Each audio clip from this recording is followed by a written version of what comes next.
mechanical iceberg. Of possibility. Quantum mechanics allows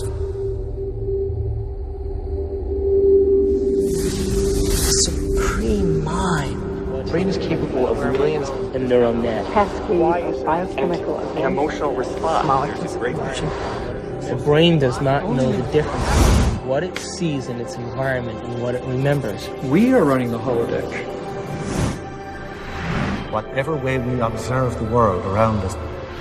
So how can you continue to see the world as real if the self that is determining it to be real is intangible?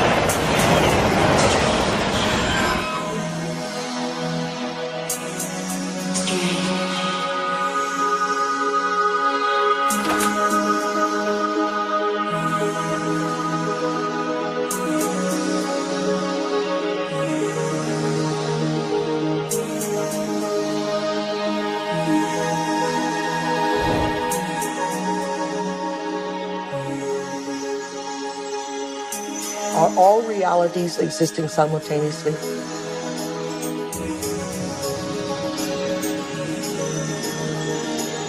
Is there a possibility that all potentials exist side by side?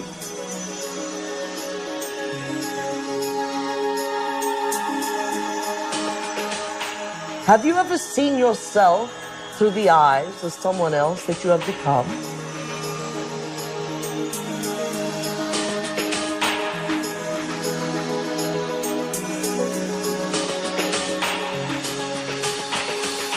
And looked at yourself through the eyes of the ultimate observer?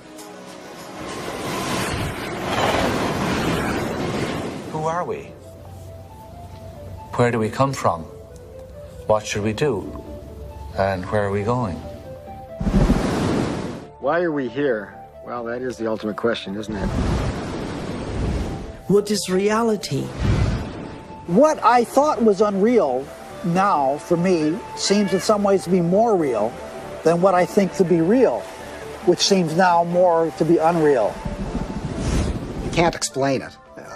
And anybody who gets too lost and anybody who spends too much time trying to explain it is likely to get lost forever down the rabbit hole of mysteriousness. I think the more you look at quantum physics, the more mysterious and wondrous it becomes. Quantum physics, in very succinctly speaking, is a physics of possibilities. These are questions. These are addressing questions of how the world feels to us, of whether there's a difference between the way the world feels to us and the way it really is. Have you ever thought about what thoughts are made of? I think some of the things we're seeing with the children today is a sign that the culture is in the wrong paradigm and not appreciating the power of thought. Every age, every generation has its built-in assumptions that the world is flat, or that the world is round, etc. There are hundreds of hidden assumptions, things we take for granted that may or may not be true. Of course, in the vast majority of cases, historically, these things aren't true. So presumably, if history is any guide, much about what we take for granted about the world simply isn't true. But we're locked into these precepts without even knowing it oftentimes. That's a paradox. Modern materialism strips people of the need to feel responsible. And often enough, so does religion. But I think if you take quantum mechanics seriously enough, it puts the responsibility squarely in your lap, and it doesn't give answers that are clear-cut and comforting. It says, yes, the world is a very big place. It's very mysterious.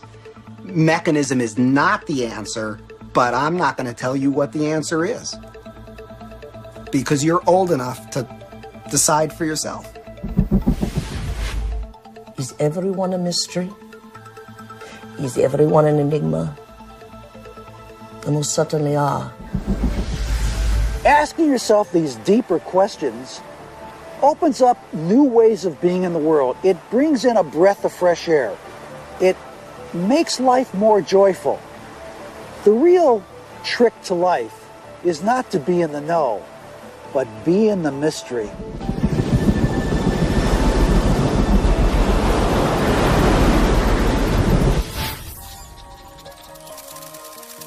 It's time to get wise.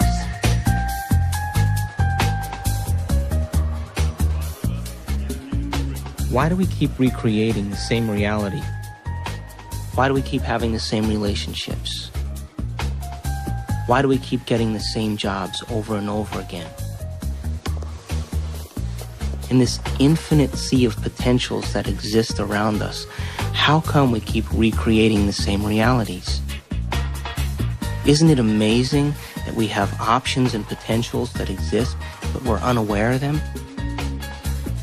Is it possible that we're so conditioned to our daily lives, so conditioned to the way we create our lives, that we buy the idea that we have no control at all? We've been conditioned to believe that the external world is more real than the internal world. This new model of science says just the opposite. It says what's happening within us will create what's happening outside of us. There's a physical reality that is absolutely rock solid, and yet it only, if you want to put it this way, it only comes into existence when it bumps up against some other piece of physical reality. That other piece may be us, and of course we're partial to those moments, but it doesn't have to be either. It could be just some incidental rock comes flying along and interacts with this fuzzy mass of stuff, and sure enough, it provokes it into a particular state of existence. And there were philosophers in the past that said, look, if I kick a rock and I hurt my toe, that's real. I feel that, it feels real, it's vivid, and that means that it's reality. But it's still an experience, and it's still this person's perception of it being real.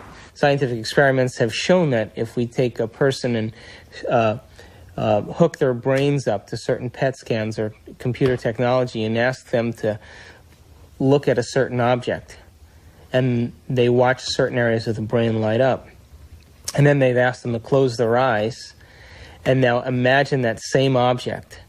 And when they imagine that same object, it produced the same areas of the brain to light up as if they were actually visually looking at it. So it caused scientists to back up and ask this question. So who sees then? Does the brain see? Or do the eyes see? And what is reality? Is reality what we're seeing with our brain?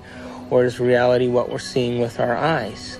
And the truth is that the brain does not know the difference between what it sees in its environment and what it remembers, because the same specific neural nets are then firing. So then it asks the question, what is reality?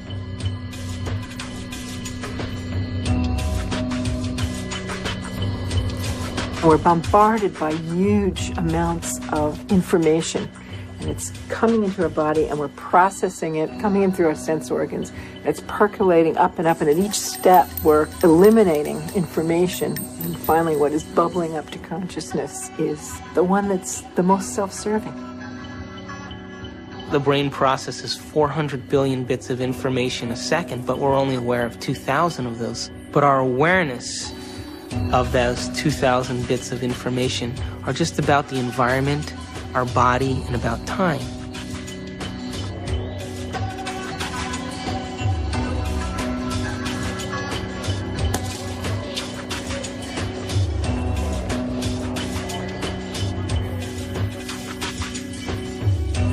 We're living in a world where all we see is the tip of the iceberg. The classical tip of an immense quantum mechanical iceberg. Hey, wow! You got a lot of shots to develop? No. Oh, bummer. Well, I'll catch you later.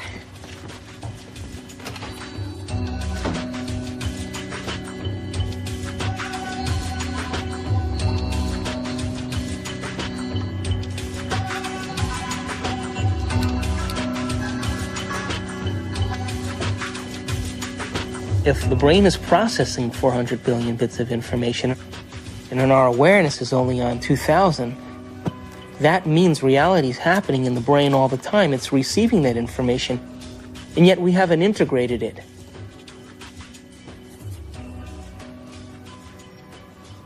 The eyes are like the lens, but the tape that's really seeing is the back of the brain.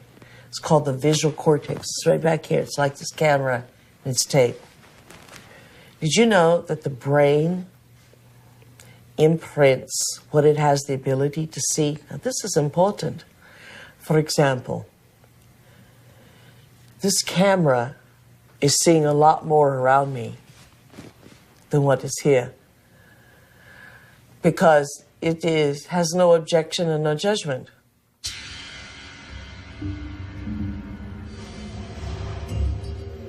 The only movie that's playing in the brain is what we have the ability to see.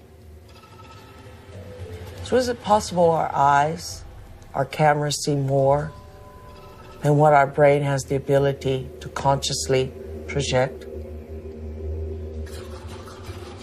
Well, the way our brain is wired up, we only see what we believe is possible. We match patterns that already exist within ourselves through conditioning. So a wonderful story that I believe is true is that when the Indians, the Native American Indians on the Caribbean islands, saw Columbus's ships approaching, they couldn't see them at all because it was so unlike anything they had ever seen before. They couldn't see it. When Columbus's armada landed in the Caribbean, none of the natives were able to see the ships, even though they existed on the horizon. The reason that they never saw the ships was because they had no knowledge in their brains or no experience that clipper ships existed.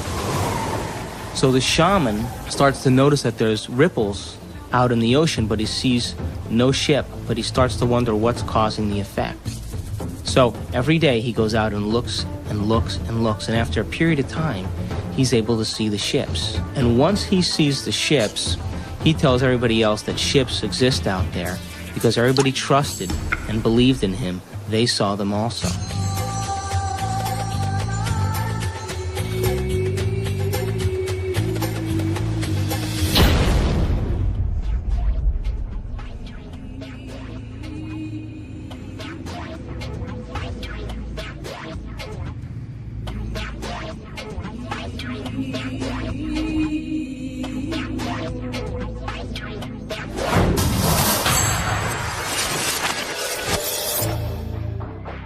We create reality.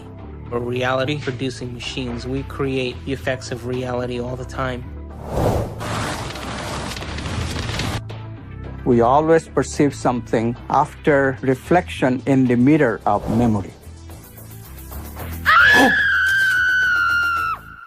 As far as whether or not we're just living in a big holodeck or not, it's a question that we don't necessarily have a good answer to. I think this is a big philosophical problem that we have to deal with in terms of what science can say about our world, because we are always the observer in science. So we are still always constrained by what is ultimately coming into the human brain that allows us to see and perceive the things that we do. So it is conceivable that all of this really is just a great illusion that we have no way of really getting outside of to see what is really out there. Your brain doesn't know the difference between what's taking place out there and what's taking place in here. There is no out there, independent of what's going on in here.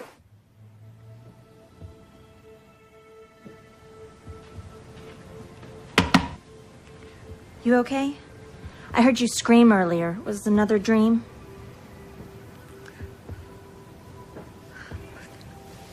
You were an Indian, watching Columbus's ship materialize out of thin air. Wow. And this medicine man kept hitting you.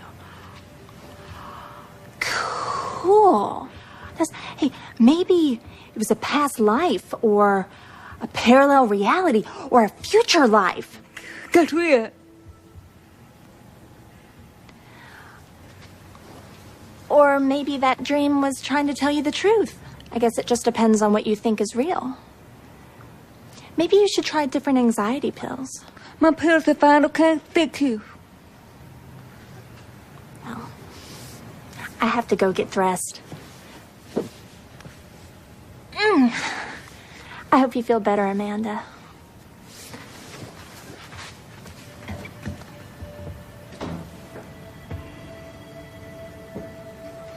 God, Amanda, du bist such an asshole.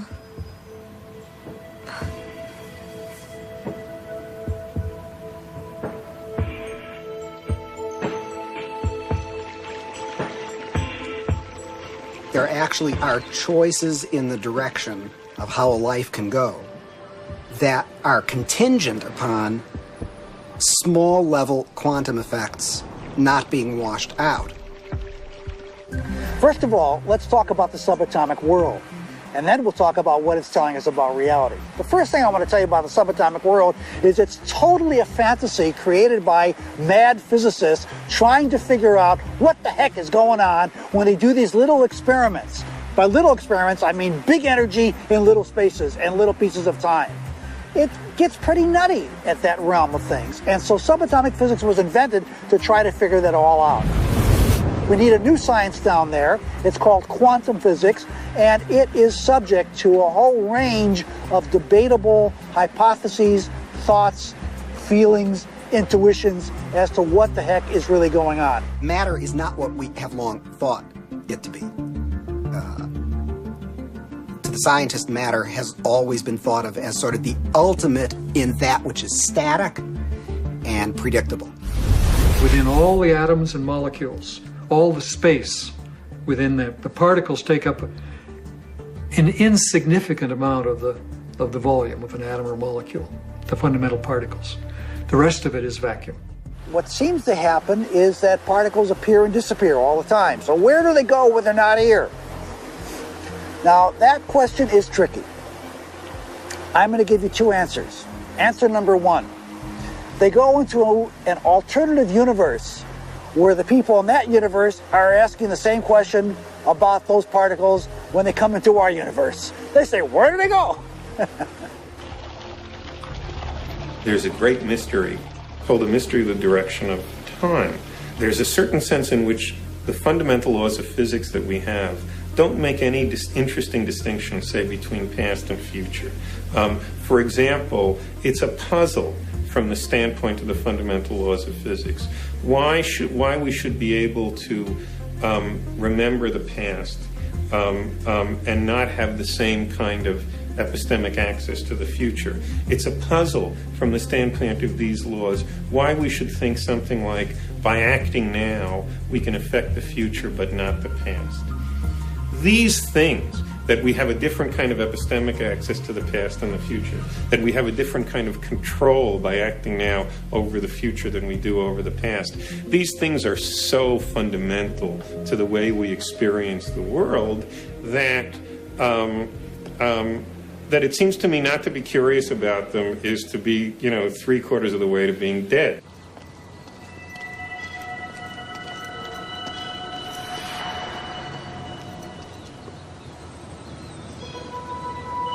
Want to shoot some hoops?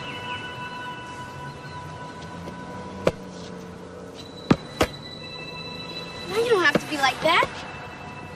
Come on and play. Look, he likes you. Don't you have time for a little one-on-one? How long has it been since you played? Come on, you got the ball. Take a shot. No, my lady, not from there. It's out of bounds. Gotta be on the court to be in play.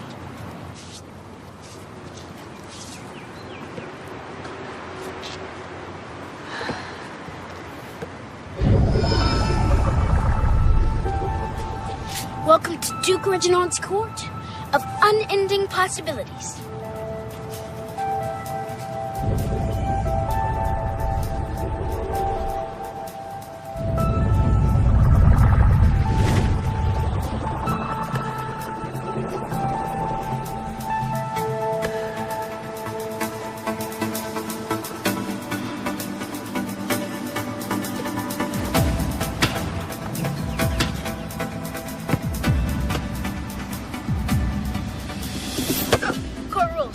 Gotta sink the last one.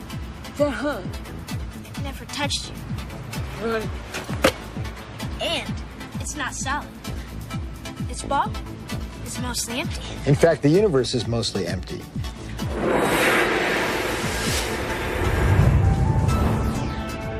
We like to think of space as empty and matter as solid. But in fact, there is essentially nothing to matter whatsoever. It's completely insubstantial. Take a look at an atom. We think of it as a kind of hard ball. Then we say, oh, well, no, not really. It's this little tiny point of really dense matter right at the center, surrounded by a kind of fluffy probability cloud of electrons popping in and out of existence. But then it turns out that that's not even right. Even the nucleus, which we think of as so dense, pops in and out of existence just as readily as the electrons do. The most solid thing you can say about all this insubstantial matter is that it's more like a thought. It's like a concentrated bit of information. What makes up things are not more things, but what makes up things are ideas, concepts, information. And like I said, it never touches.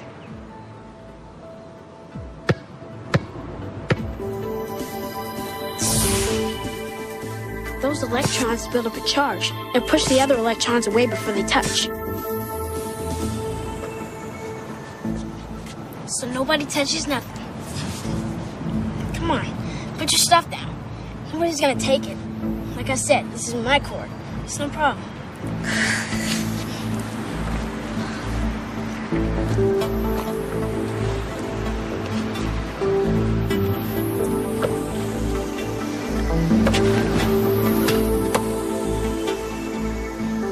How long has it been? I'd late. It's only in conscious experience that it seems that we move forward in time. In quantum theory, you can also go backwards in time. You can always go back in time.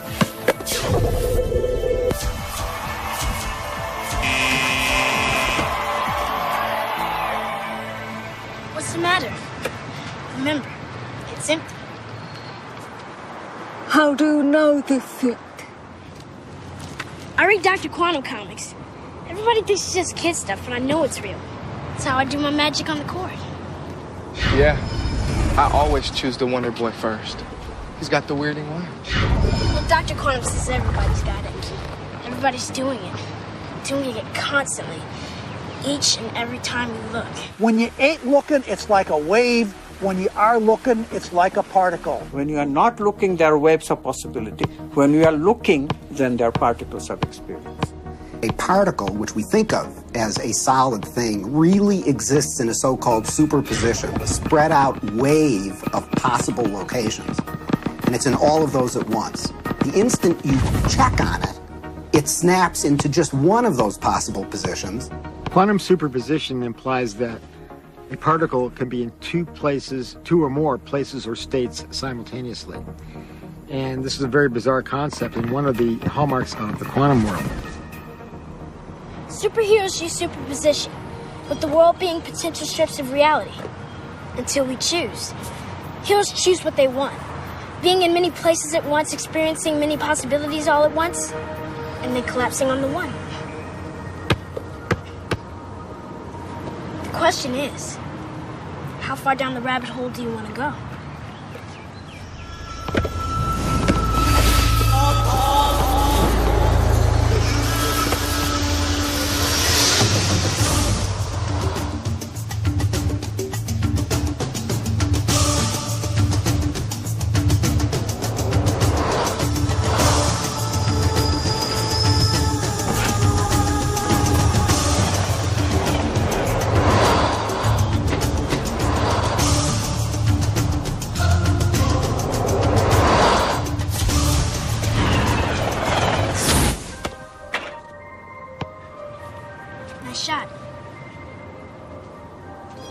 How can a system or an object be in two or more states at the same time?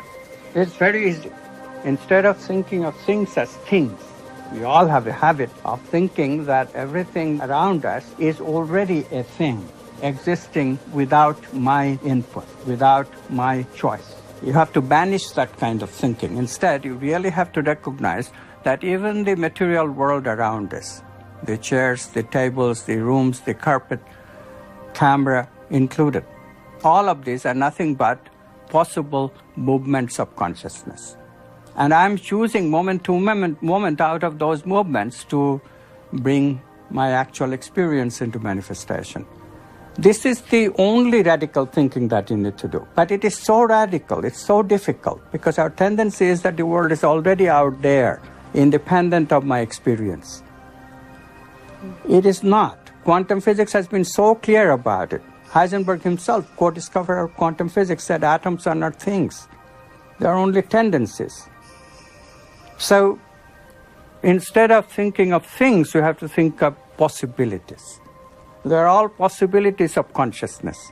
You now can see in numerous labs around the United States objects that are large enough to be seen by the naked eye, and they are in two places simultaneously. And you can actually take a photograph of that. Now, I suppose if you showed a photograph, they'd say, oh, great, here's this nice blob of colored light, and I see there's a bit of it over here, and another bit of it. So you got a picture of two dots. What's the big deal? And if so, well, look right in the chamber. You can see it right there. Oh, I see two things there. You say, no, that's not two things. That's one thing. It's the same thing in two places. I'm not sure that people's jaw would drop about it, because I don't think people really believe it. And I don't mean that people say, oh, you're lying, or, oh, the scientists are confused. I think it is so mysterious that you can't even understand how amazing it is. And then furthermore, you've seen Star Trek and whatnot. Beam me up, Scotty. So it all seems sort of, oh, well, what does that really mean? But you've got to really stop and think about what that means, that it's the same object and it's in two places at once. And people tinker in the lab, and they get angry about things, and they have lunch, and they go home, and they lead their lives just as though nothing utterly astounding is happening, because, of course, that's how you have to go about it. And yet there is this completely amazing magic sitting right in front of your eyes. Quantum physics calculates only possibilities. But if we accept this, then the question immediately comes, what chooses among these possibilities to bring the actual event of experience? So we immediately see that consciousness must be involved. The observer cannot be ignored. We know what an observer does from a point of view of quantum physics, but we don't know who or what the observer actually is. Doesn't mean we haven't tried to find an answer. We've looked. We've gone inside of your head. We've gone into every orifice you have to find something called an observer, and there's nobody home. There's nobody in the brain. There's nobody in the cortical regions of the brain. There's nobody in the subcortical regions or the limbic regions of the brain. There's nobody there called an observer. And yet we all had this experience of being something called an observer, observing the world out there. Is this the observer, and which is so intricate to understanding the wacky, weird world of quantum particles and how they react? Is this, then, the observer? In my modeling, the observer is the spirit inside the four-layered bio-body suit. And so it's like the ghost in the machine. It is the consciousness that's driving the vehicle. And it is observing the surround. The four layers of the bio-body suit have all kinds of sensory systems to pick up signatures from the surround.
In Washington, D.C., the so-called murder capital of the world, there was a big experiment in the summer of 1993 where 4,000 volunteers came from 100 countries to collectively meditate for long periods of time throughout the day. It was predicted in advance that with such a sized group, you would have a 25% drop in violent crime, as defined by the FBI, in Washington that summer. Well, the chief of police went on television saying that, look, it's going to take 2 feet of snow to reduce crime by 25% in Washington, D.C. this summer. But by the end, the police department became a collaborator and author of this study because the results, in fact, showed a 25% drop in violent crime in Washington, D.C., which we could predict on the basis of 48 previous studies that had already been done on a smaller scale.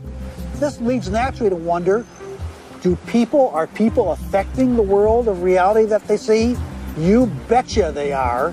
Every single one of us affects the reality that we see, even if we try to hide from that and play victim. We all are doing it. Just tell me where you are.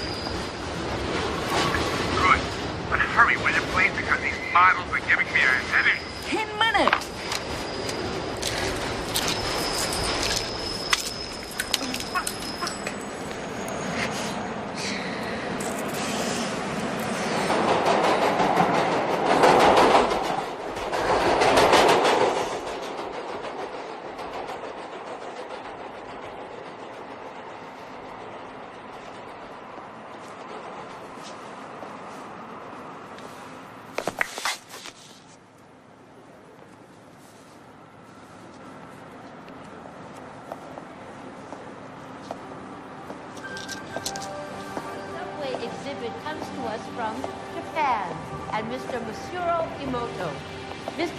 Became terribly interested in the molecular structure of water and what affects it. Now, water is the most receptive of the 4 elements. Mr. Emoto thought perhaps it would respond to non-physical events. So he set up a series of studies, applied mental stimuli, and photographed it with a dark field microscope. This first picture is a picture of water from the Fujiwara Dam. And this picture is the same water after receiving a blessing from a Zen Buddhist monk. Now, in this next series of pictures, Mr. Emoto printed out words, taped them to bottles of distilled water, and left them out overnight. This first photograph is a picture of the pure distilled water, just the essence of itself. These subsequent photographs, as you can see, are each different. This is the chi of love. And we move along here to thank you. And you can see where he taped that to this bottle here. But if you read Japanese, you already knew that. Now, Mr. Emoto speaks of the thought or intent being the driving force in all of this. The science of how that actually affects the molecules is unknown, except to the water molecules, of course. And it's really fascinating when you keep in mind that 90% of our bodies are water.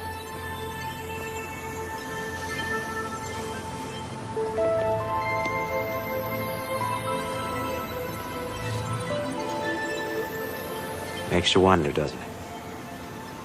If thoughts can do that to water, imagine what our thoughts can do to us.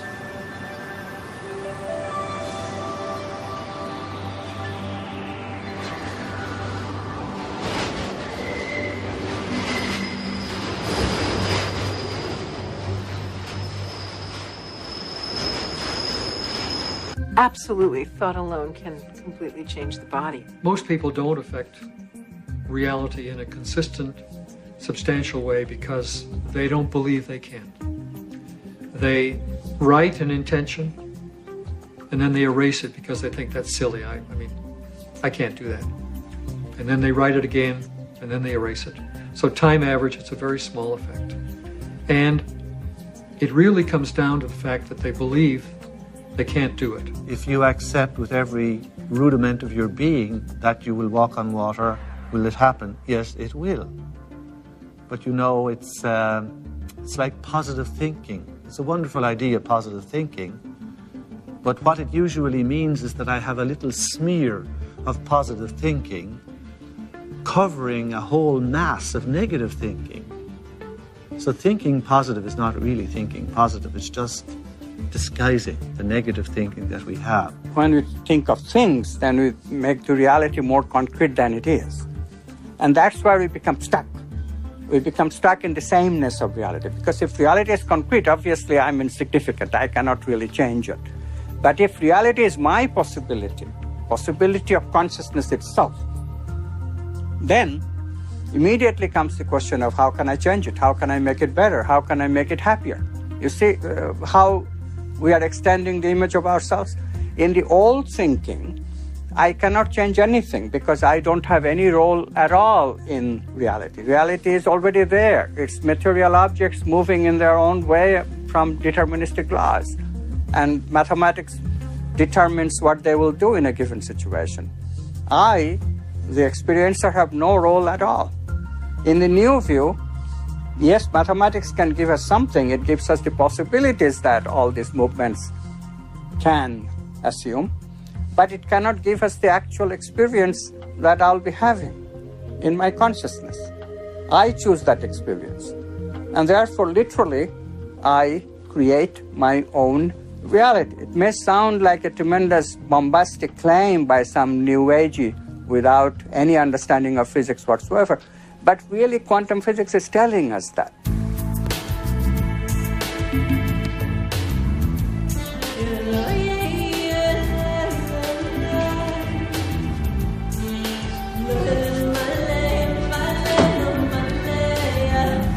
Hey, how was the shoot? So.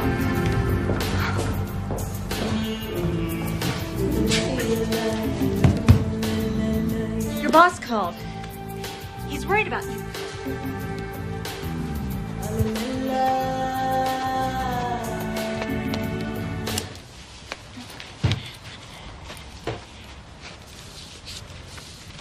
Amanda, I want to thank you for letting me stay here. I know I'm a bit much sometimes and that it's been tough after Bob and all. And, you've just been so wonderful. I mean, I make a mess and, well, I clean up afterwards, but it's not really your style. Sometimes I think you make me sane. Me? The day I make someone sane, they're in trouble. Anyway, I made you something as a thank you gift.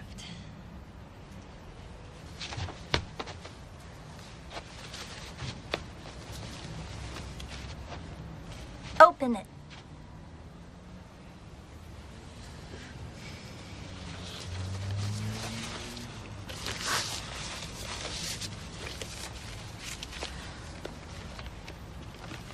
I went through your pictures and picked my favorite ones. And it took me forever because there's so many good ones.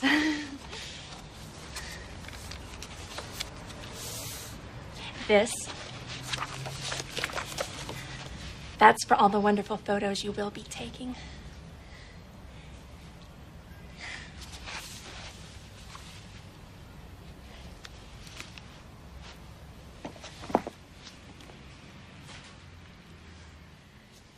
Oh. I've had a strange day. Thank you.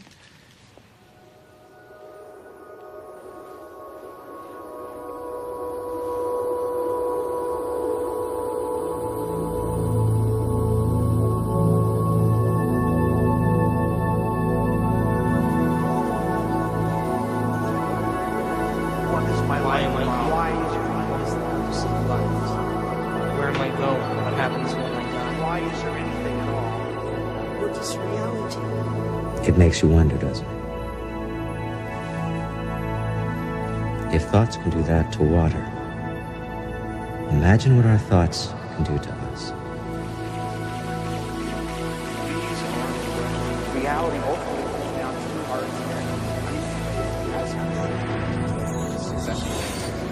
you ever thought about what thoughts are made of? Is there a substance of thought? I guess it just depends on what you think is real. The world being possible timelines of reality. Until we choose. Are all realities in the quantum field existing simultaneously? I never think of an addiction as something really something that you can't stop. There literally are different worlds in which we live. There's the macroscopic world that we see. There's the world of our cells. There's the world of our atoms. There's the world of our nuclei. These are each totally different worlds. They have their own language. They have their own mathematics. They're not just smaller. Each is totally different. But they're complementary. Because I am my atoms. But I am also my cells. I'm also my macroscopic physiology. It's all true. They're just different levels of truth. The deepest level of truth uncovered by science and by philosophy is the fundamental truth of unity. At that deepest subnuclear level of our reality, you and I are literally one.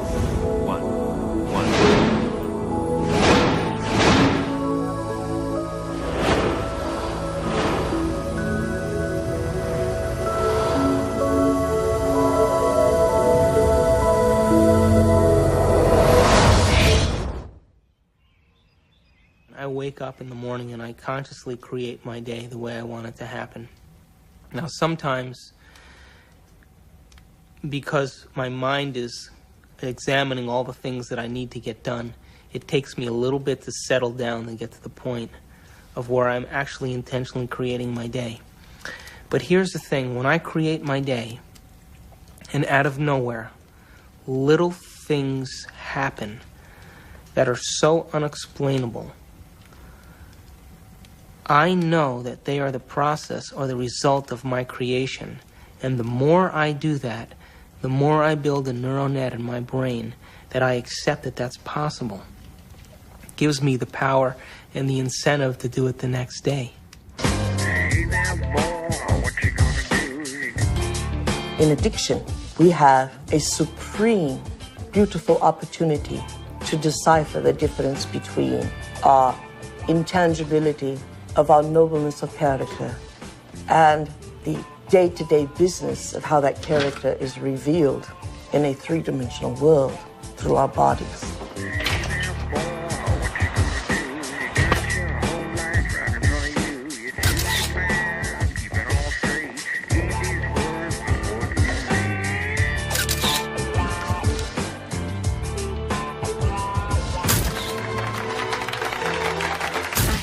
Weddings. And what we will learn is that addiction is the feeling of a chemical rush that is cascaded through the bodies through a whole assortment of glands and ductless glands and through the spinal fluid, a feeling that some would call a sexual fantasy. It only takes one sexual fantasy for a man to have a hard-on. In other words, it only takes one thought here for a man to have an erection in his member. And yet, there was nothing outside of him that gave him that. It was what was within him that gave him that. Oh, hey, Amanda, I didn't know you were there. Guilty. A wedding. Come on, blink. This is a good assignment, if you'd see it that way. What to see? I do. They did. Oh, God, Amanda. I mean, you live in your past. I mean, everything with you is about what happened. You hate churches. You hate weddings. You hate guys. And I want you to go scope it out. Don't need to. I got mine there. I know. I took the pictures, remember? You got too many memories clouding your vision. Oh, Amanda, you know you're the best technical photographer I have. And I want to have some great pictures. You know what? You need a good Polish wedding. And watch out for those good Catholic boys, huh? You need the priest. Come on, get out of here. Bye.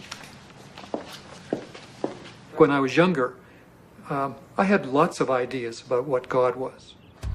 And now I realize I'm not conscious enough to truly understand what that concept means.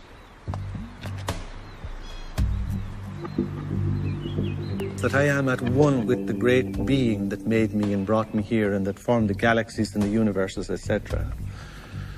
How did that get taken out of religion? It was not hard.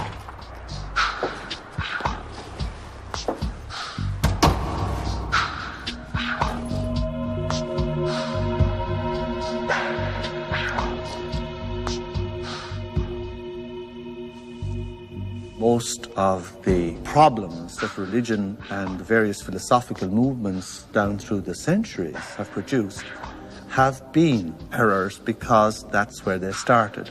That God is a distinct, separate being from us, to whom I must offer worship, whom I must cultivate, humor, please, and hope to attain a reward from at the very end of my life.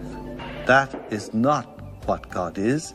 That is a blasphemy. God is such a broad thing, some parts of which, most of the parts of which that are associated with organized religion is something that I sort of recoil at and something that I think has done a lot of harm to the world, done harm to women, done harm to oppressed peoples, done harm to the World Trade Center. And yet, at the same point, we have the epitome of a great science. The closest science has ever come to explaining Jesus' interpretation that the mustard seed was larger than the kingdom of heaven. And the only science that can fit into that analogy is quantum physics.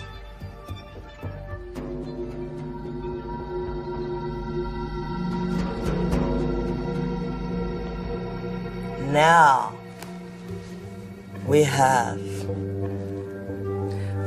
great technology, from anti-gravity magnets and magnetic fields of zero-point energy.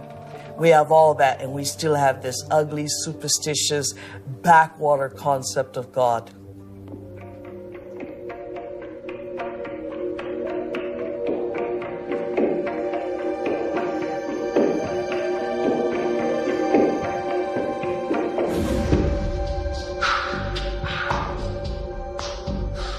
People fall into line very readily when they're threatened by these cosmic sentences of everlasting punishment. But this is not how God is. And once you start to question the traditional images, caricatures of God, people feel you're an agnostic or an atheist or a subverter of the social order. God must be greater than the greatest of human weaknesses, and indeed, the greatness of human skill, that God must even transcend a most remarkable to emulate nature in its absolute splendor. How can any man or woman sin against such a greatness of mind? How can any one little carbon unit on Earth, in the backwaters of, indeed, the Milky Way, the boondocks, betray God Almighty? That is impossible. The height of arrogance is the height of control of those who create God in their own image.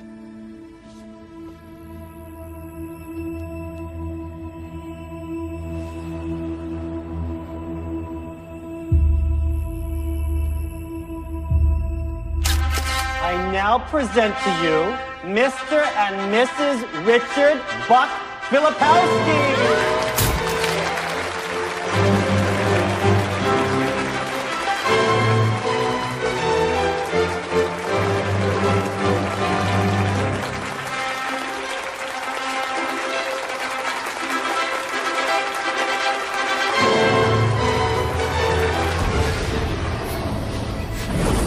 Brain, when it fires its thoughts, is likened unto the landscape of a thundercloud. And the synaptic cleft is the sky between the storm and the earth receptor site. And you see this foreboding dark cloud boiling in the sky. And you see electrical impulses moving through it, veins of electric light, and then you see it hit the ground. Rain looks like a thunderstorm when it is presenting a coherent thought. So no one has ever seen the thought. What they do see in neurophysics is that they see a storm raging around different quadrants of the brain. Those are areas that are mapped in the body and what the person must be responding to. A holographic image. Rage, murder, hate, compassion, love. The brain does not know the difference between what it sees in its environment and what it remembers, because the same specific neural nets are then firing. The brain is made up of tiny nerve cells called neurons. These neurons have tiny branches that reach out and connect to other neurons to form a neural net. Each place where they connect is integrated into a thought or a memory. Now, the brain builds up all its concepts by the law of associative memory. For example, ideas, thoughts, and feelings are all constructed and interconnected in this neural net, and all have a possible relationship with one another. The concept and the feeling of love, for instance, is stored in this vast neural net. But we build the concept of love from many other different ideas. Some people have love connected to disappointment. When they think about love, they experience the memory of pain, sorrow, anger, and even rage. Rage may be linked to hurt, which may be linked to a specific person, which then is connected back to love. We build up models of how we see the world outside of us. And the more information that we have, the more we refine our model one way or another. And what we ultimately do is tell ourselves a story about what the outside world is. Any information that we process, any information that we take in from the environment is always colored by the experiences that we've had and an emotional response that we're having to what we're bringing in. Who is in the driver's seat when we control our emotions or we respond to our emotions? We know physiologically that nerve cells that fire together wire together. If you practice something over and over again, those nerve cells have a long-term relationship. If you get angry on a daily basis, if you get frustrated on a daily basis, if you suffer on a daily basis, if you give reasons for the victimization in your life, you're rewiring and reintegrating that neural net on a daily basis, and that neural net now has a long-term relationship with all those other nerve cells called an identity. We also know that nerve cells that don't fire together no longer wire together. They lose their long-term relationship because every time we interrupt the thought process that produces a chemical response in the body, every time we interrupt it, those nerve cells that are connected to each other start breaking the long-term relationship. When we start interrupting and observing, not by stimulus and response and that automatic reaction, but by observing the effects it takes, then we are no longer the body, mind, conscious, emotional person that's responding to its environment as if it is automatic.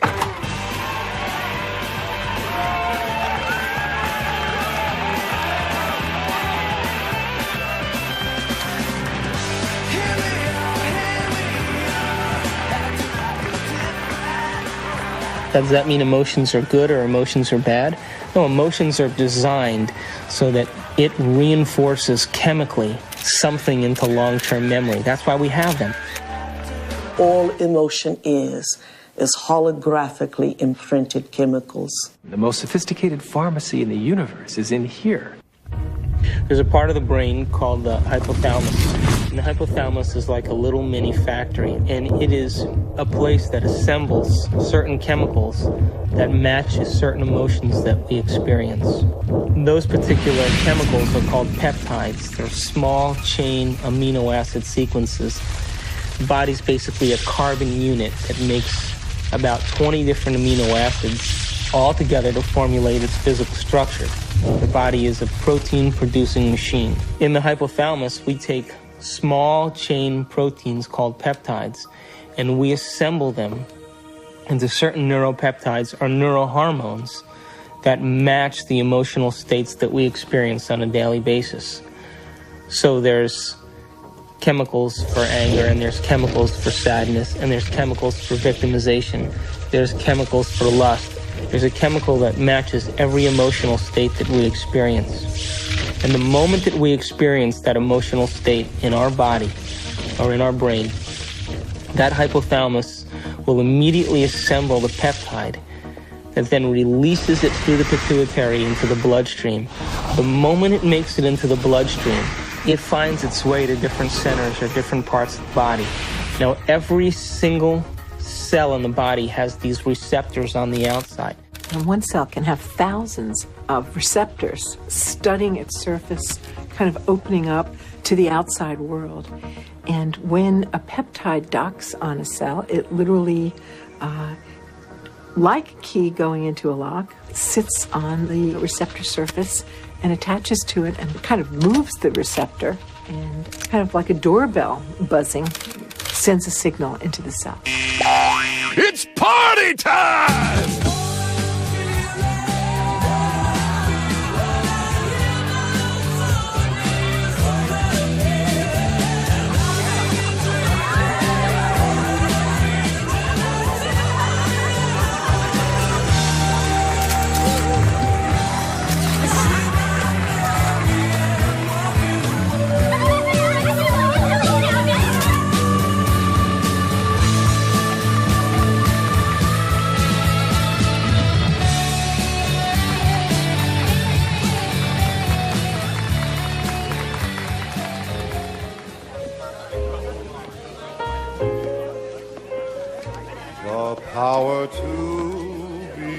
What happens in adulthood is that most of us who've had our glitches along the way are operating in an emotionally detached place, or we're operating as if today were yesterday.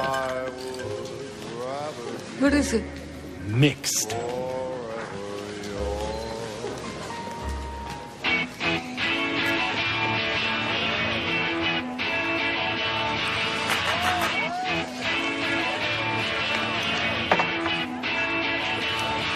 In either the disconnected place or the overly emotional reactive place, because they've gone to an earlier time in reality, the person is not operating as an integrated whole.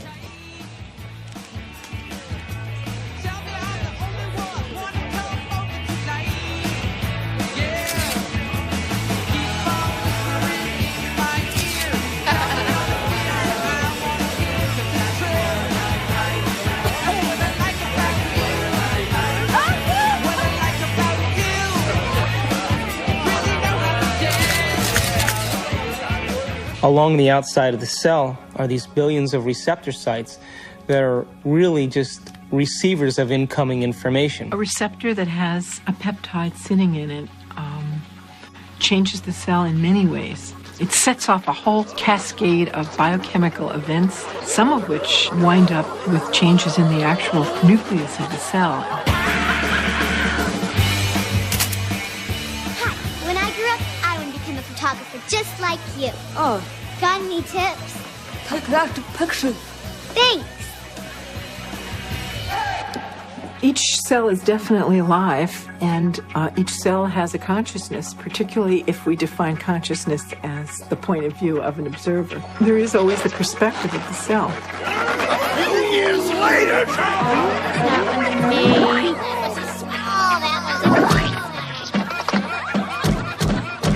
In fact, the cell is the smallest unit of consciousness in the body. I'm hungry. I'm hungry.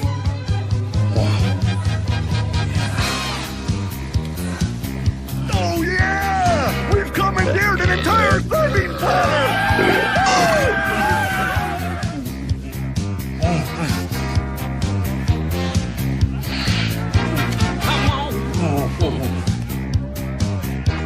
Yeah, keep it coming, keep it coming. Yeah. Oh yeah. Well, my definition of an addiction is something really simple. Something that you can't stop. Oh, make me suffer, please. You want to hurt? We bring to ourselves situations that will fulfill the biochemical craving of the cells of our body by creating situations that meet our chemical needs. It always happens to me. Every day. An addict will always need a little bit more in order to get a rush or a high of what they're looking for chemically.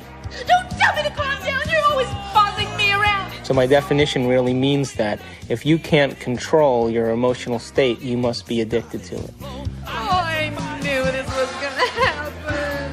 That's not what we agreed upon. You're not going to screw me. Read the contract, You dear. won't do anything about it, so I No, will. ma'am. Don't dip your half-eaten shrimp back into the cocktail sauce. Screw you and your health codes. I am the bride's sister. I'll stick my ass in the cocktail sauce if I damn well please. Come on. I want you to get out there and serve and make sure everybody has a full glass. Fun. Listen, you won't do anything about it, so You want to get sandwich? Just like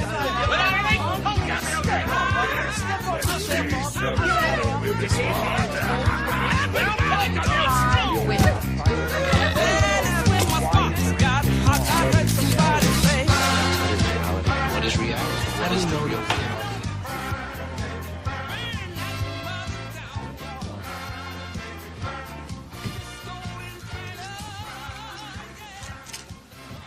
So how can anyone really say they're in love with a specific person, for example? They're only in love with the anticipation of the emotions they're addicted to. Because the same person could fall out of favor the next week by not complying.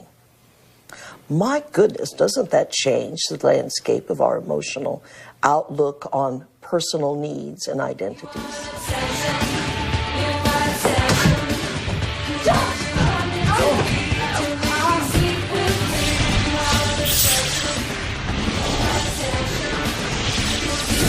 Oh, yeah. Come here.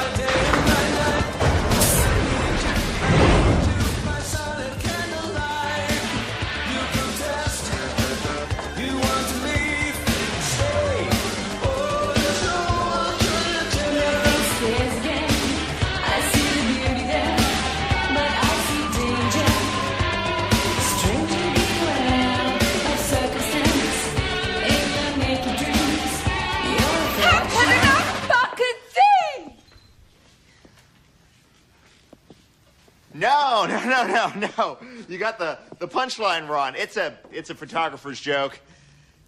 Go on about your music.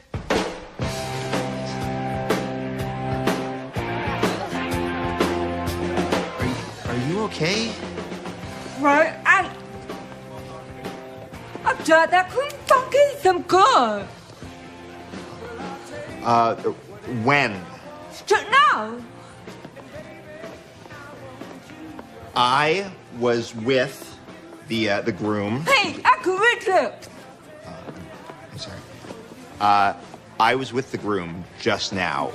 Yeah, he loves Paulette. Where?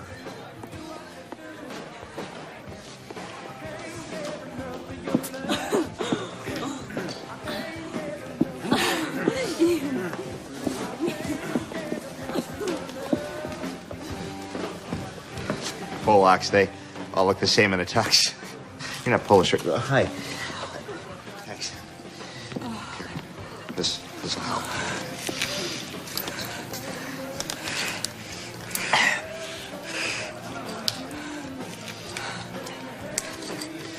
Oh, thank you. No problem. That was in my mouth. Forget it.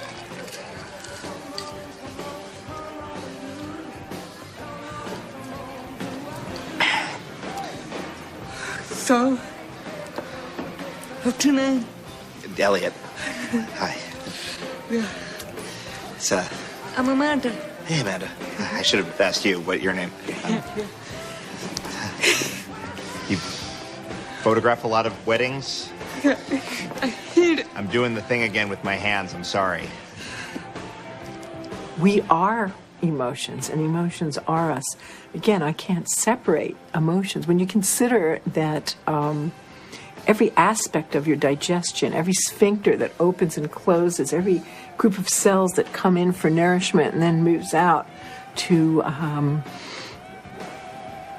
heal something or repair something. Those are all under the influence of the molecules of emotion. I mean, it's this total buzz.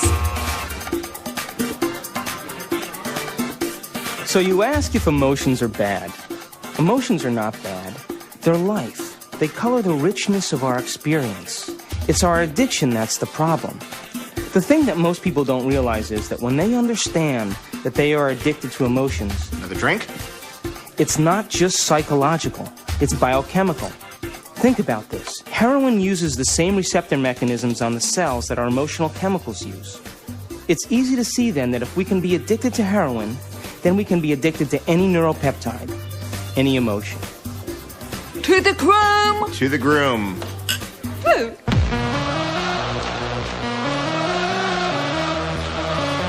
What's up, guys? What's up, man? Hello. What do we need?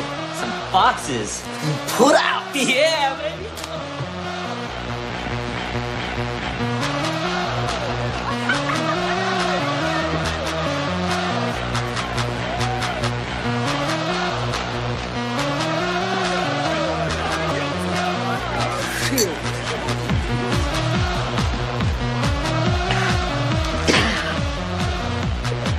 So, the relevant search command that's going on is related to finding a certain emotional state. I mean, we can't even direct our eyes without having an emotional aspect to it.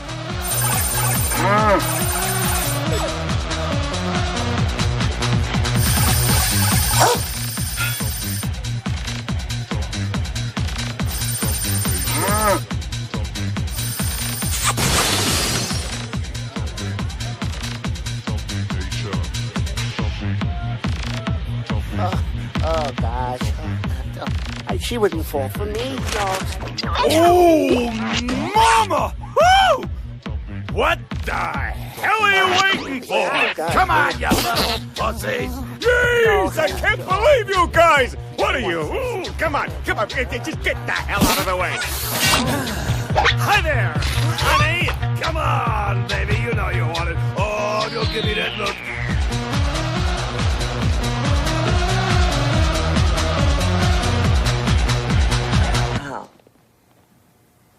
What about people who are addicted to sex?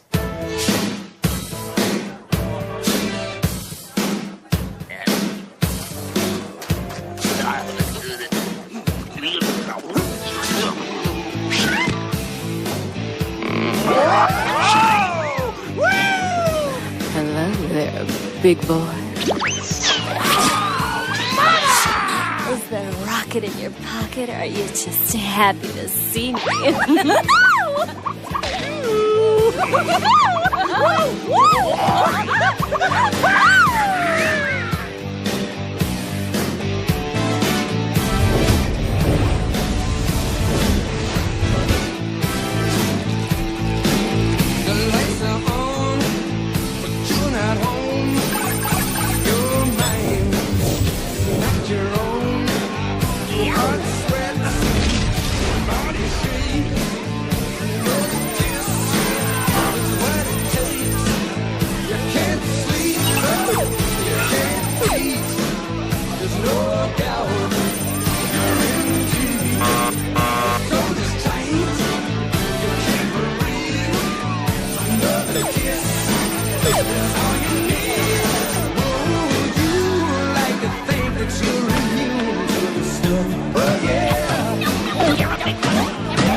I want to hear something. touch anything. Hey, it's very expensive equipment, all right?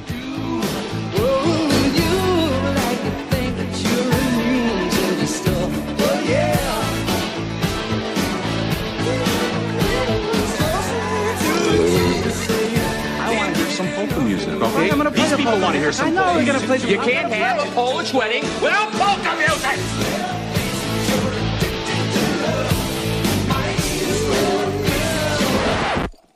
No, would you leave it alone? Keep your fucking hands. How can you have a Polish wedding without any fucking Polish music? Keep your fucking hands off my equipment, man!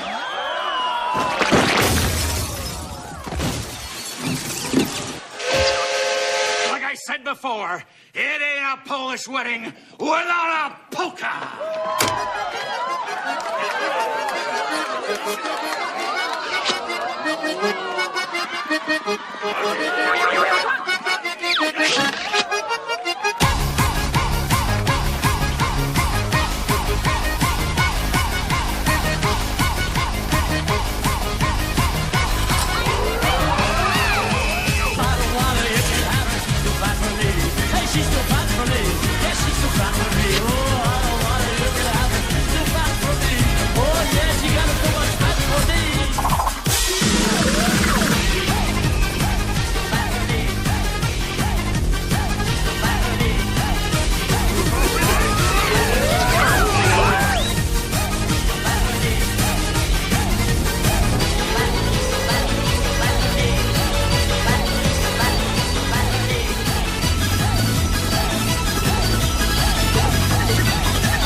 Our mind literally creates our body.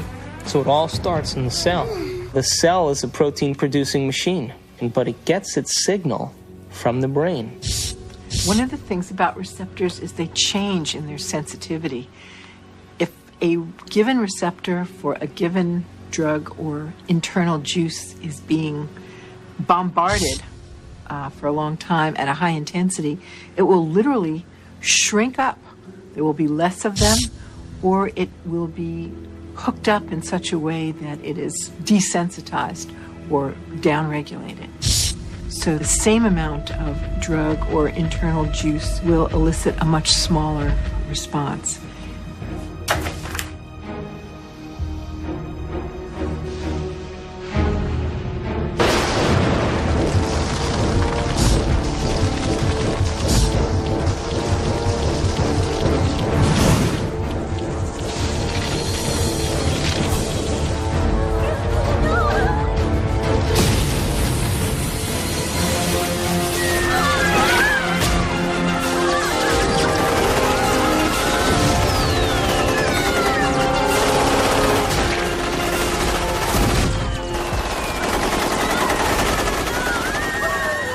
if we're bombarding the cell with the same attitude and the same chemistry over and over again on a daily basis, when that cell finally decides to divide, when it produces a sister cell or a daughter cell, that next cell will have more receptor sites for those particular emotional neuropeptides and less receptor sites for vitamins, minerals, nutrients, fluid exchange, or even the release of waste products or toxins. Now, all aging is a result of improper protein production. What happens when we age? Our skin loses elasticity. Well, elastin is a protein. What happens to our enzymes? We don't digest as well. What happens to our synovial fluid? Those are proteins. They become brittle and stiff. What happens to our bones? They become thin.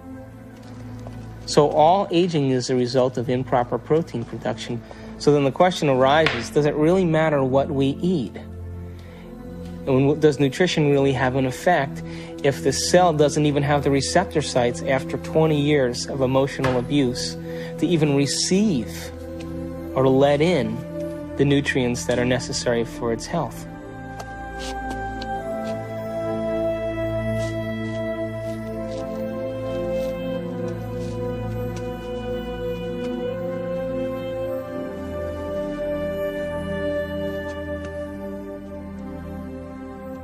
Okay, guys, it's time for a course correction on our trajectory along the path of our adventure. And that course correction is the movement to a new paradigm, just an expansion of the old, just as the universe is larger than we thought it was in our modeling. And it's always larger than we think it is.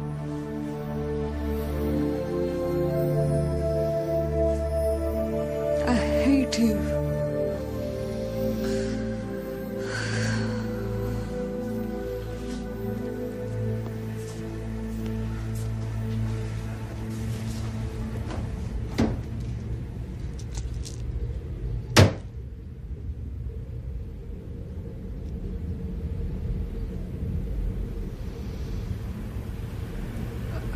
Hate you.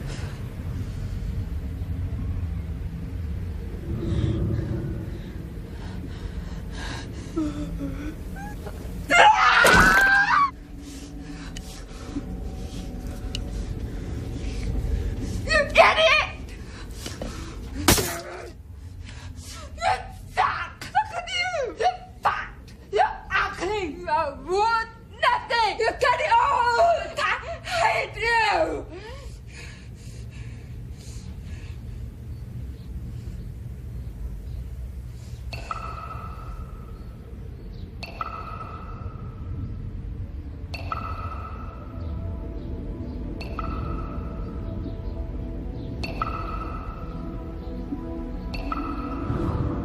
It makes you wonder, doesn't it?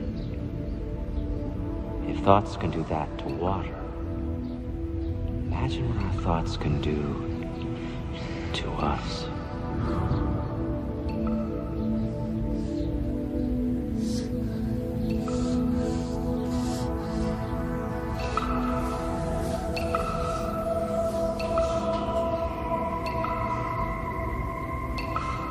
No one has ever came along and ever given you sufficient, intelligent knowledge about your beautiful self, how you work from the inside out. Why do you have addictions? Because you have nothing better. You have dreamt of nothing better because no one has ever taught you how to dream better.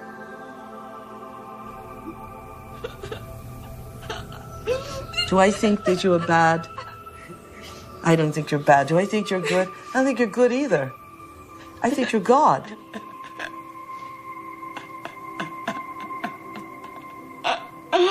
In general, the field of psychiatry really doesn't allow for enough freedom of action on people's part, meaning an awful lot of problems, not all of them to be sure, but an awful lot of problems that get labeled as psychological problems really amount to people making rotten choices. And they ought to be instructed to make different ones. Can I? Wow. Borrow some toothpaste?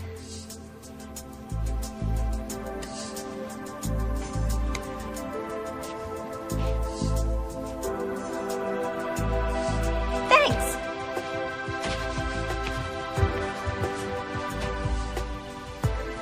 When I talk about we disappearing, I don't mean that we physically disappear. What I mean is that we move out of the area of the brain that has to do with our personality, that has to do with our association to people, our association to places, our association to things and times and events. We don't exist in the associative centers in our brain that reaffirms our identity and reaffirms our personality.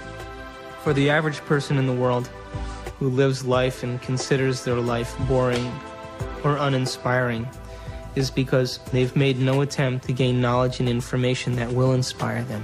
They're so hypnotized by their environment through the media, through television, through people living and creating ideals that everybody struggles to become, that no one can actually become in terms of physical appearance and definitions of beauty and valor that are all illusions, that most people surrender and live their life in mediocrity. And they may live that life, and the soul may never really, their desire may never really rise to the surface, so they may want to be something else. But if it does rise to the surface, and they ask themselves if there is something more, or why am I here? What is the purpose of life? Where am I going? What happens when I die? They start to ask those questions. They start to flirt and interact with the perception that they may be having a nervous breakdown. And in reality, what they're doing is that their old concepts of how they viewed their life in the world start to fall apart.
We're in completely new territory in our brain.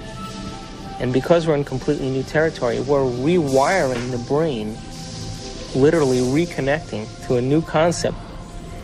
Then ultimately, it changes us from the inside out. If I change my mind, will I change my choices? If I change my choices, will my life change? Why can't I change? What am I addicted to?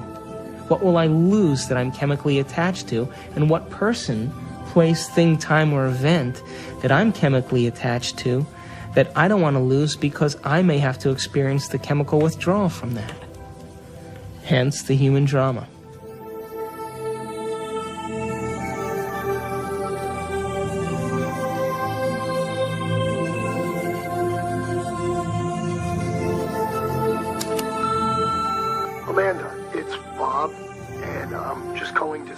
I hope that you can come tonight. I really want to see you. I really want to talk to you.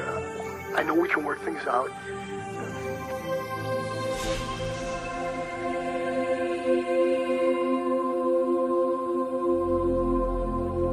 It's the only planet in the Milky Way that has habitation that is steeped in enormous subjugation of religion.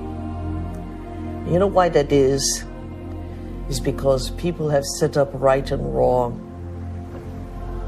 If I do this, I'm going to get punished by God. If I do the other thing, I'm going to get rewarded. This is a really poor description that tries to map out a path in life for us to follow. but with deplorable results, because there really is no such thing as good or bad. We're judging things far too superficially that way. Does that mean you're in favor of sin and licentiousness and depravity? No. It simply means that you need to improve your expression and understanding of what you're dealing with here. There are things that I do, and I know they'll evolve me. There are other things that will not evolve me. But it's not good or bad. And there's no God waiting to punish you because you did one or the other. There is no God condemning people. Everyone is God's. At the same time, God is the sort of placeholder name for those parts of our experience of the world which are somehow transcendent, somehow sublime. I have no idea what God is. Yet I have an experience that God is. There is something very real about this presence called God. Although I have no idea how to define God, to see God as a person or a thing, I can't seem to do it. It's kind of like asking a human being to explain what God is similar to asking a fish to explain the water in which the fish swims. God is a superposition of all the spirit from all things. You are a God in the making, and you have to walk this path. But someday, you have to love the abstract as much as you love the condition of addiction. The only way that I will ever be great to myself is not what I do to my body, but what I do to my mind.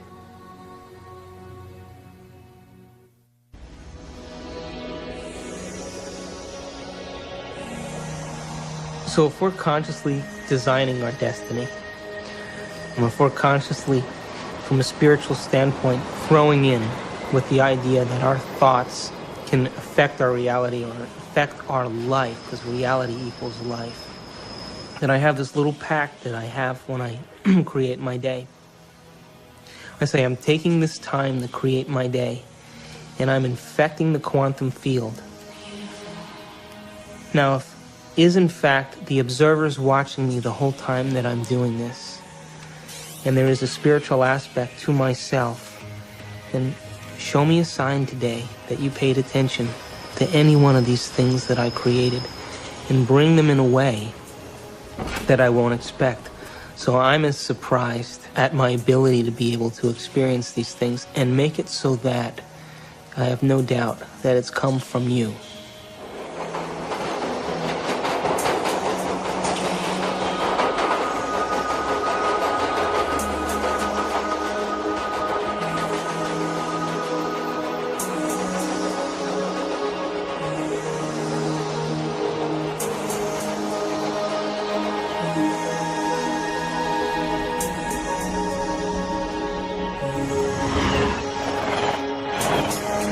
So the brain is capable of millions of different things that that people just really should learn, that how incredible they actually are and how incredible their minds actually are. And that not only do they have this unbelievable thing within their head that can do so many things for them and can help us learn and can actually change and adapt, and it can make us something better than what we actually are, and it can actually help us to transcend ourselves. That there may be some way that it can actually take us to a higher level of our existence, where we can actually understand the world in a deeper way, where we can understand our relationship to things and people in a deeper way, and we can ultimately make more meaning for ourselves in our world. We can show that there's a spiritual part of our brain, but it's a part that we all can have access to, and it's something that we can all do.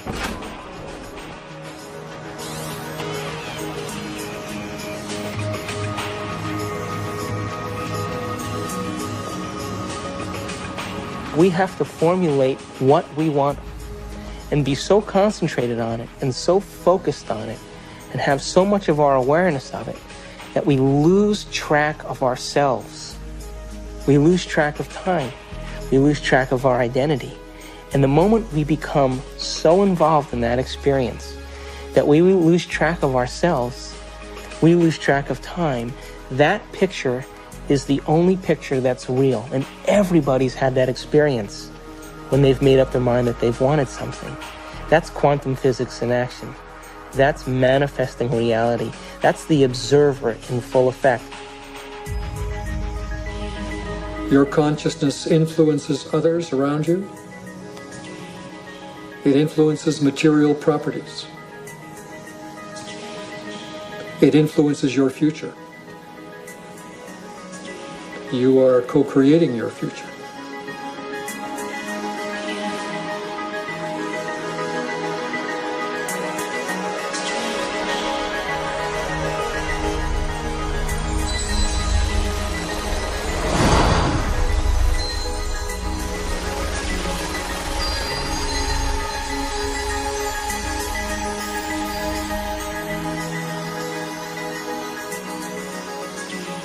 Show me a sign today that you paid attention to any one of these things that I created and bring them in a way that I won't expect.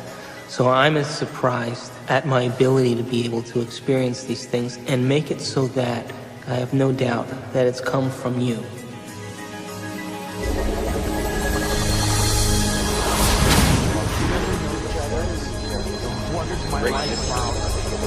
Consciousness is related to something fundamental.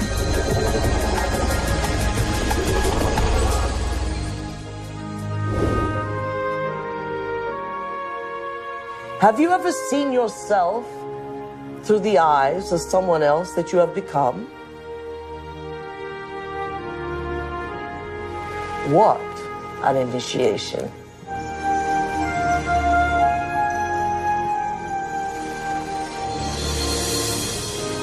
Have you ever stopped for a moment and looked at yourself through the eyes of the ultimate observer?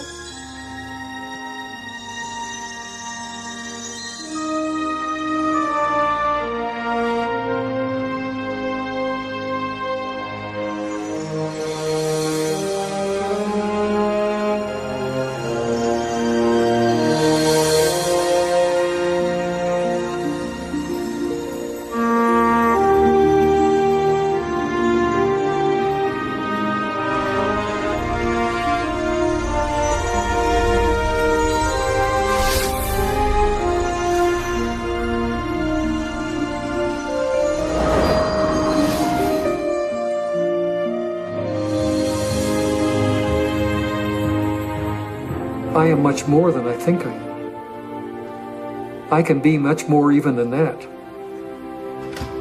I can influence my environment with people. I can influence space itself. I can influence the future. I am responsible for all those things. I and the surround are not separate. They're part of one. I'm connected to it all. I'm not alone.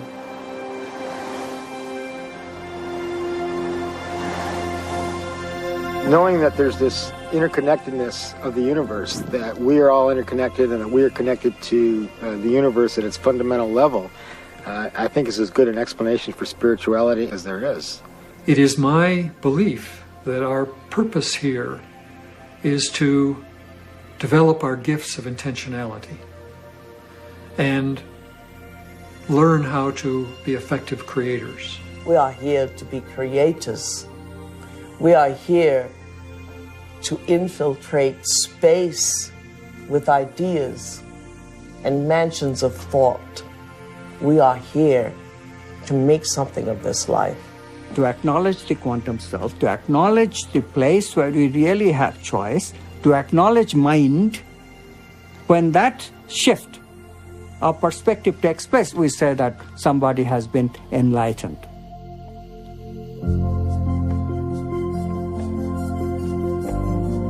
Quantum mechanics allows for the intangible phenomenon of freedom to be woven into human nature.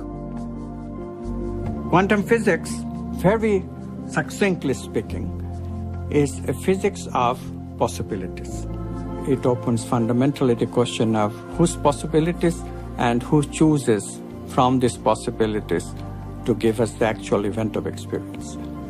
the only answer that is satisfactory, both logically and meaningfully, is the answer that consciousness is the ground of all being. We must pursue knowledge without any interference of our addictions. And if we can do that, we will manifest knowledge in reality, and our bodies will experience it in new ways, in new chemistry, in new holograms, new elsewheres of thought, beyond our wildest dreams. All of us one day will reach the level of the avatars that we have read about in history, the Buddhas and the Jesus. Welcome to the kingdom of heaven, without judgment, without hate, without testing, without anything. That we simply are has allowed this reality we call real, from the power of intangibility, to pull out of inertness action, chaos, and hold it into its form, and we call it matter.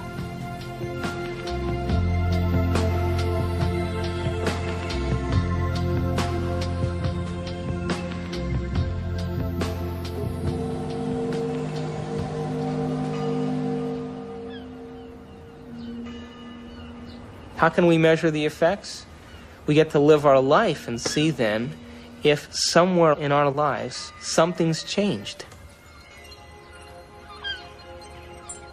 And then if it has changed, we become the scientists to our life, which is the whole reason why we're here.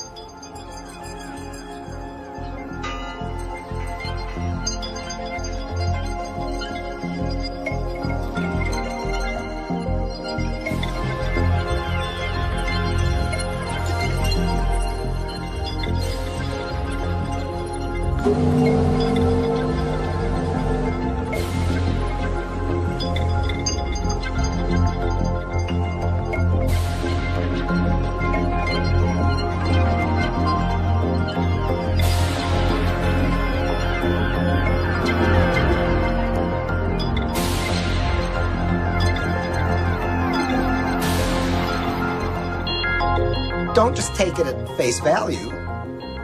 Test it out and see whether it's true.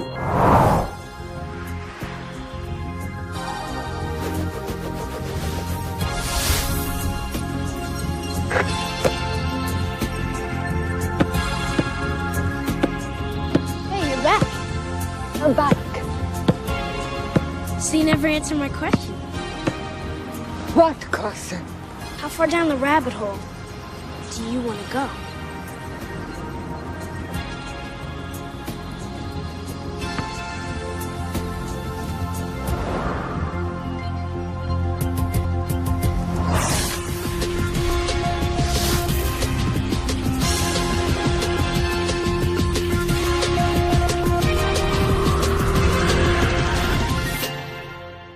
Ponder that for a while.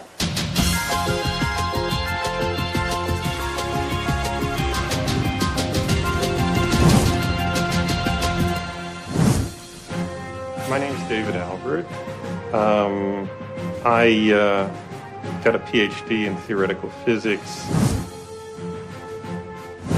I studied biochemistry at Rutgers University, and then went to chiropractic college at Life University in Atlanta, Georgia. My postgraduate training is in anatomy and physiology, neurochemistry, neurophysiology, and genetics. I study quantum physics. I sometimes teach it. I have written a book on quantum physics and many books explicating the meaning of quantum physics. After my PhD from Harvard, I went to CERN, the European Laboratory for Particle Research, and then joined faculty at Stanford. And my work there has been the development of unified quantum field theories. I have about 100 publications in this area, but perhaps I'm best known for the discovery of supersymmetric flipped SU5 grand unified field theory.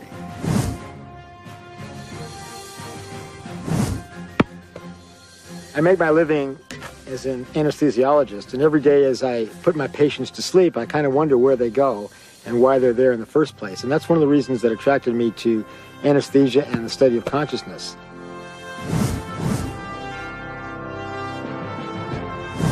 My name is Michal Ledwith, and for most of my life I was a professor of theology.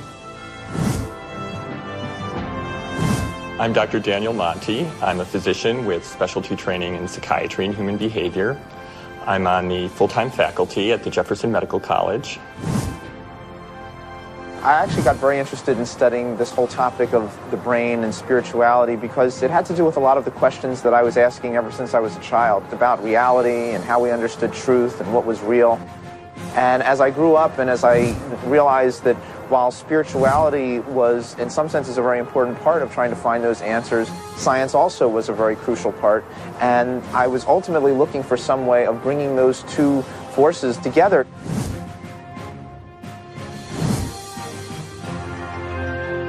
Well, my name is Candace Pert, and I'm a professor at Georgetown in the medical school. Here we are actually filming great thinkers. Everyone in this room is a great thinker.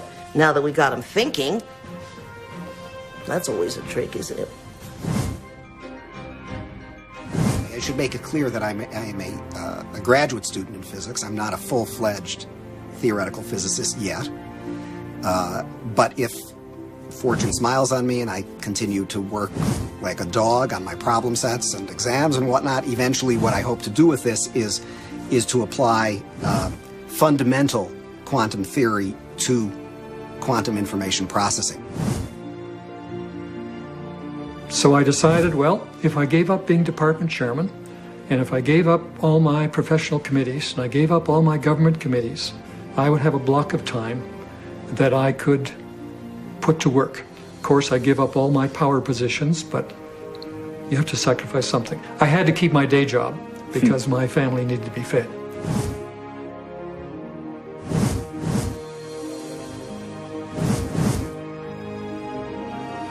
I presume that you're asking me how scientists can sound this wacko because I must be sounding wacko. It's really an interesting question. If you study science long enough, and seriously enough, and dig deeply enough, if you don't come out feeling wacko about it, you haven't understood a thing.